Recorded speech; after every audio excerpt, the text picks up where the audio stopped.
Hello, everyone. Welcome to 10 Minutes Astrology. Once a week, we are here to help you to study astrology. And from 2 weeks ago, we started a whole series about Mars and the Mars sign. And we focus on very interesting topic because not interesting, but an essential topic. Alejo. Hi, Alejo. How are you? I'm fine. How are you? Please go on. Yes, so we'll focus on the topic of Mars, only focus on how this Mars dealing with the frustration and the failure, and also how they use their strengths to get things done. Okay, so Alejo, so how's everything? Everything is great. I'm so excited that we're doing this Mars series. Yeah, I think Mars, because Mars, some people get really totally wrong idea about Mars, only thinking about the violence. But the Mars is a sense of our living force and how we get things done. So Yeah, understand our Mars usually can boost up our energy. Like when every time we talk of Mars, we get so excited. Excited is a word for Mars too. exactly. So today we are going to focus on Mars in Gemini. Yes. So could you tell us a little bit about Mars in Gemini? So for Mars in Gemini, Gemini is a mutable sign. So this idea of change and double-sided, it has several different sides. It's a mutable sign, it's also air sign. So this idea of multiplicity, different ways of seeing reality. Now, if Mars is there, it will mean that our drives, our action, our sense of energy, vitality perhaps, is diverse and is changing through time. So the question is through time or not through time, depending on the context, I would say, this idea of adaptability, mutability, this idea of flux and flow.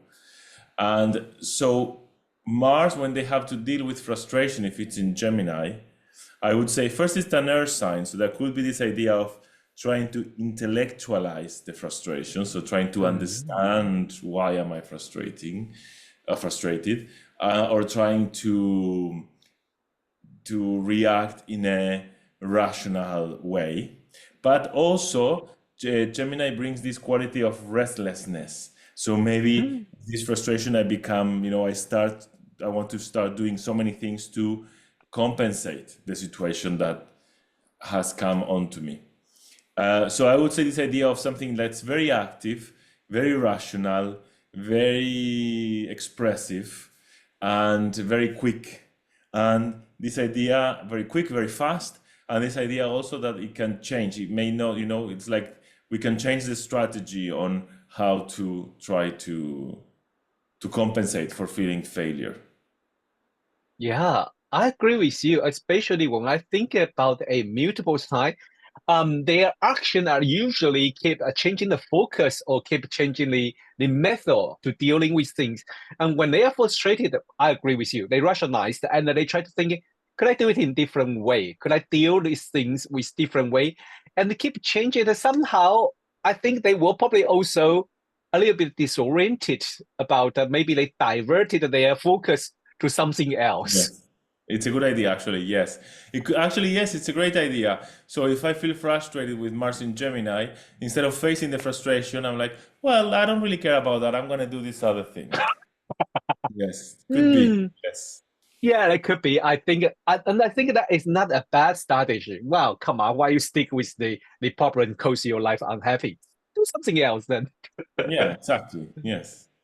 Yeah, but how about how they use their power to get things done, to So I achieve? would, yes, I would say, because it's a mutable sign also, the energy is not directly addressed to the point they want to do. There's this sense of perhaps with Gemini gathering information, thinking about what I want to do, how I can do it, perhaps talking about it with other people, trying to find colleagues or friends or people who might kind of share their ideas on how I could do the things.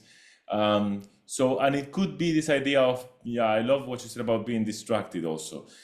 So there might be a sense of frustration, perhaps, in the feeling that maybe they start things but they don't finish them so much because they get bored and they have to change the input. They have to Mm. find something else that is interesting.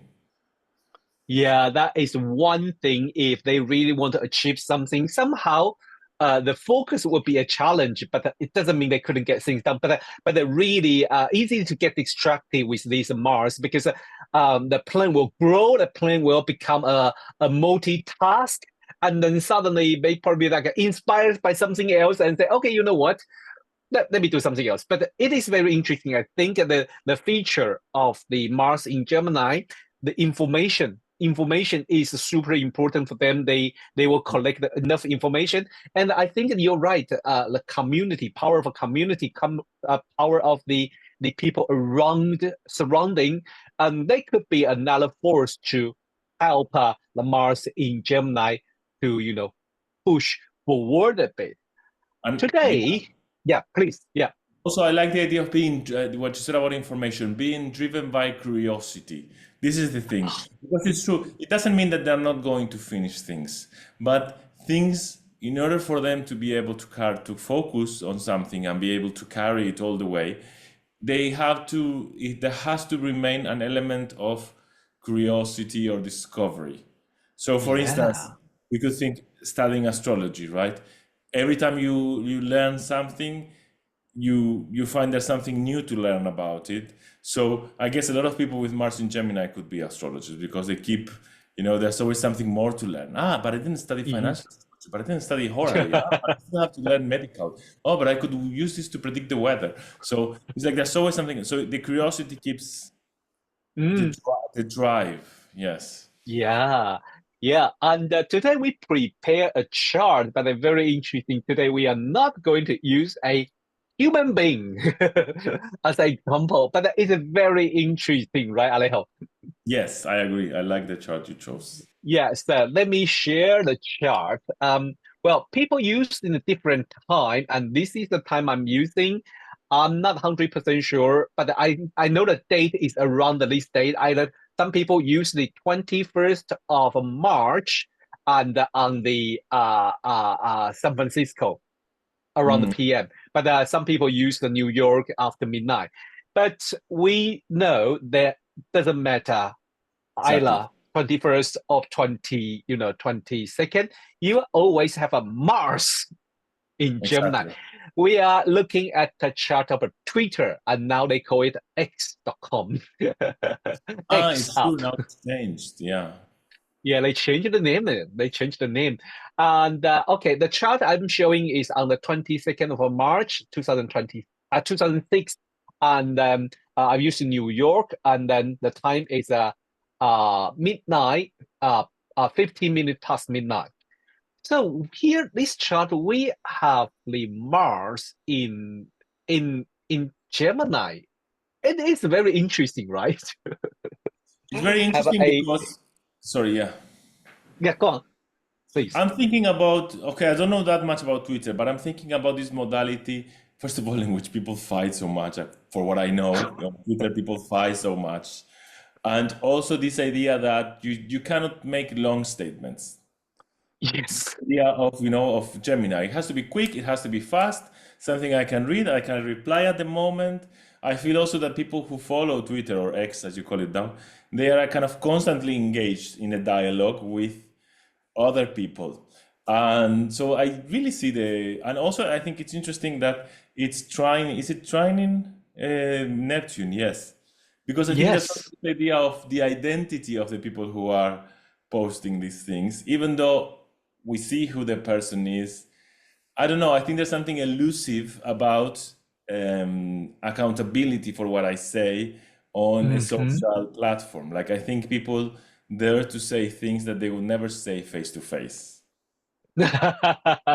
Exactly. I think Twitter is a very, very different characteristic in the social media. And I agree with you. That's why my first impression about the Twitter is what people constantly discuss or argue on the Twitter. And usually they did it quite harshly rather than use it on the other social media because Twitter is and also yeah, you were right. You really nail it. The Twitter, only do the short short sentence. You don't have a long argument. You couldn't post about certain word, and then it's like for me that bothered me a lot because I like to post the whole article. Exactly. That's why I cannot use it. I don't understand it. I'm like, how can people make statements in only some few words? I have more. I need to explain more Yeah, what I, yes. yes, and that is an interesting feature of this Twitter. And you got Mars as a social media. You got a Mars in the Gemini. It's so fascinating. That's why today I decided rather than use any people, we use the Twitter because hey, the company and everything they could have their birth chart too. And this is the first Twitter's chart, and it's so interesting that powerful Mars in Gemini character has been, has been stand out, and even by the user or our experience to use the Twitter. It is so interesting. So, Alejo, let's cut it very short. Yes. No, I just want to say that in the chart, the 11th house of community was Yeah. in Scorpio with the cusp of in Yeah. Scorpio. And Yeah. Scorpio is ruled by Mars. Yes, So there indeed. is So this, that this is kind of what creates the community, this attitude of fast, to the point, making your ideas quick and clear. Yeah. I agree. Yes, yes, that is true. Well, I think because we just talk about Twitter, and let's make it very short because hey, we don't we on Twitter we don't speak too long. But before we say goodbye, we have something to remind you. That's the Astrological Associations conference. Yes, exactly. We have the conference starting by the end of August, and it's going to be amazing. I was reading the other day all of the people that are going and the talks. There are talks, there are workshops. It's also a moment to connect with the astrological community in a more informal way, because okay, you have the talks, but then we're going to have lunch together and breakfast together. Hmm. There's a lounge usually in which we can discuss and learn. It's amazing. Yeah, yeah. And the more important is about the discount. We offer a great discount and by 31st of May. Yeah. So if you don't want to miss this opportunity, the biggest discount I think is about £200. That's a lot. So if you don't want to miss this opportunity, please go to enroll for this conference before 31st of May. You only have a couple days left. Please come to join us. We will have a fun together. We will discuss together, and then we will have a lunch and talking about astrology for a whole 3 or 4 days. What an amazing opportunity. Please come to join me, come to join Alejo. We will both be there. We will both be there. So come to join us and, learning astrology together and experience this like a beautiful community spirit. Okay. Thanks, everyone. And, well, we will see you next week then. Bye bye. Bye.